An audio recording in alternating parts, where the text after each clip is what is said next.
योगेन चित्तस्य पदेन वाचा मलं शरीरस्य च वैद्यकेन योपाकरोत्तं प्रवरं मुनीनां पतञ्जलिं प्राञ्जलिरानतोऽस्मि।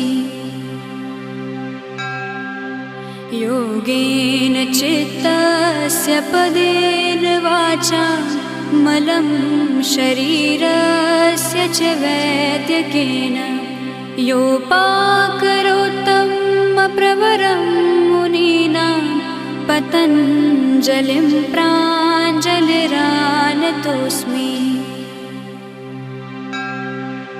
योगेन चित्तस्य पदेन वाचा मलं शरीरस्य च वैद्यकेन योपाकरोत्तं प्रवरं मुनीनां पतञ्जलिं प्राञ्जलिरानतोऽस्मि।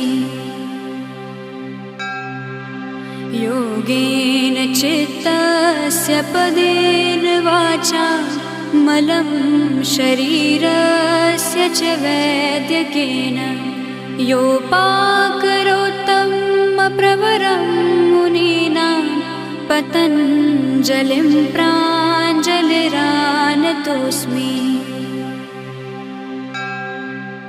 योगेन चित्तस्य पदेन वाचा मलं शरीरस्य च वैद्यकेन योपाकरोत्तं प्रवरं मुनीनां पतञ्जलिं प्राञ्जलिरानतोऽस्मि। योगेन चित्तस्य पदेन वाचा मलं शरीरस्य च वैद्यकेन योपाकरोत्तं प्रवरं मुनीनां पतञ्जलिं प्राञ्जलिरानतोऽस्मि।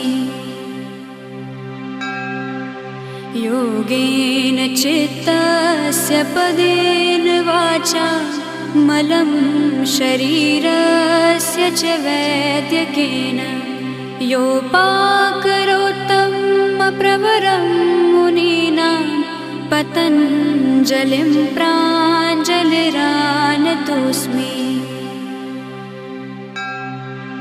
योगेन चित्तस्य पदेन वाचा मलं शरीरस्य च वैद्यकेन योपाकरोत्तं प्रवरं मुनीनां पतञ्जलिं प्राञ्जलिरानतोऽस्मि।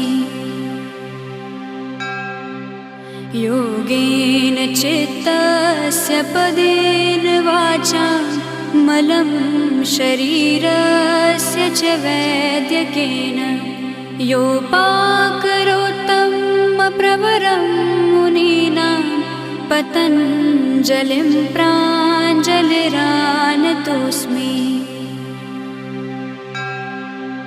योगेन चित्तस्य पदेन वाचा मलं शरीरस्य च वैद्यकेन योपाकरोत्तं प्रवरं मुनीनां पतञ्जलिं प्राञ्जलिरानतोऽस्मि।